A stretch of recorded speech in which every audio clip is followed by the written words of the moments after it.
Good evening. Okay, this is big. This is big. We have to start talking about the power of no, the power of saying no. Why we have this disease to please, why we are shaky, why we are wobbly, why we feel that we need to defend our niceness. Okay, and I have got this big thing about the word nice. I really, really do, because in my previous life, that was my goal. I had this desire to always want to come across nice, to always want to appear nice. I wanted people to think, "Oh, Ronald is so nice. Ronald is so nice," and I understand that. I understand why a lot of us feel that way or behave that way. But the reason why we struggle to say no in our personal relationships and in our business relationships is because we want to defend our niceness. We want you or whoever to feel that, oh, we are nice. We are nice. And if we say no, if we can't say no, then they're not going to think that we're nice. And I've come to a conclusion that there is a difference between wanting to be nice and being good. Okay? And the reason why we struggle to say no, in my opinion, is because we don't trust that we are good people. We don't trust in our goodness, in our kindness, in our generosity. We don't trust in our compassion. We don't trust in our loving energy that we embody. For some reason, all of that goes out the window because we want people to feel all the time that we are nice and we can't say no. No has become my favorite word recently. I love it. I feel so empowered now when I say it because it's nothing personal. It's nothing personal. And, I like to believe and I like to trust in myself that when I say no with compassion. I say no with integrity. I say no with love.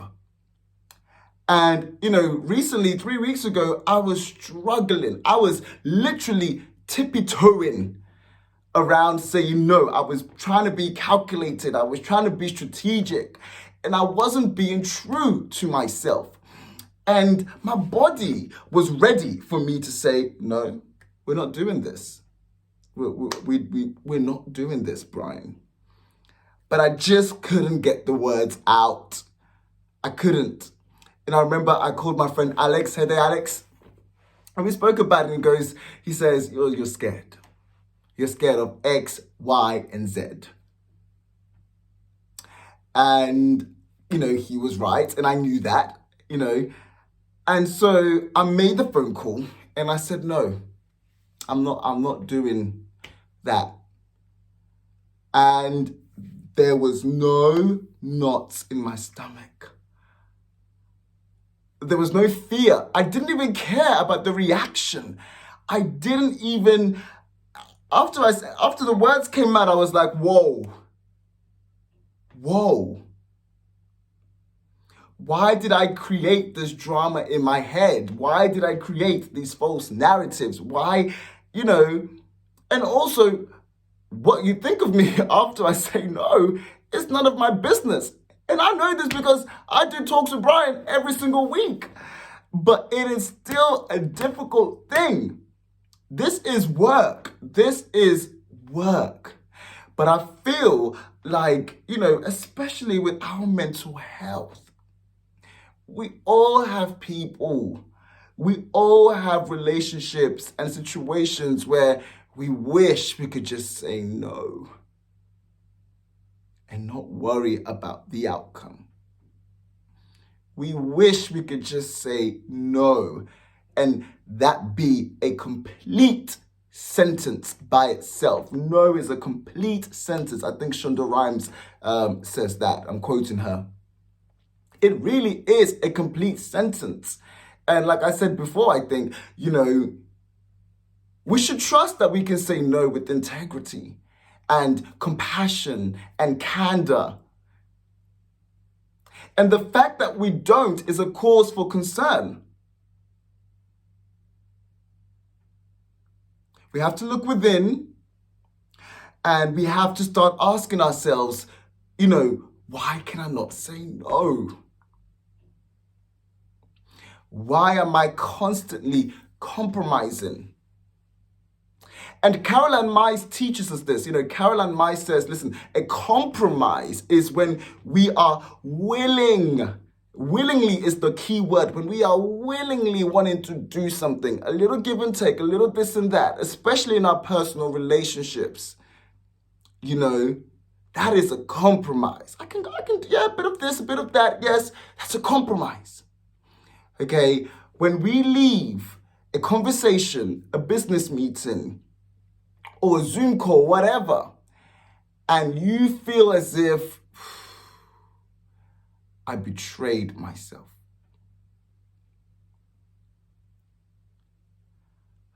I should have stuck to my guts. I should have said no with gusto. I should have. We are abandoning ourselves. We are betraying ourselves, and we are neglecting our true self, our essence.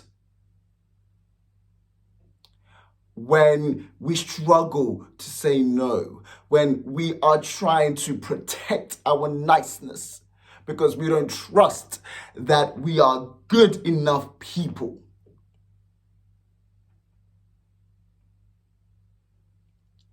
This is big. This is it. And this is going to free us. Understanding the difference between being nice, coming across nice, and being good. And how many people do we know? We all know people, good people, who are so sure of themselves, who don't take no BS, who can say no and not flinch. In my opinion, they're not your typical nice people because they're not trying to please anybody. And if they say no, they say no, period. And I think a lot of us would suffer less. We would suffer less. We would stop the overthinking. We would stop the battling in our heads and the crazy thoughts, the anxiousness. All of that would just go. Because we are secure. We are secure in ourselves. We trust that we are great people, good human beings. We know the difference between a compromise and betrayal of self. We know the difference. We understand the difference. I felt so liberated when I did that a couple of weeks ago, and I was so proud of myself. And that's why I wanted to share this, because it's getting easier and easier to say no. With love. It's getting easier and easier. And sometimes, if we're new to this, we might have to explain a little bit, and that's fine. Okay, but what I want the takeaway from today's episode, what I want for people who have been in this situation or are constantly in this situation, I just want us to just be aware, because that is the first step. I'm aware that I should say no.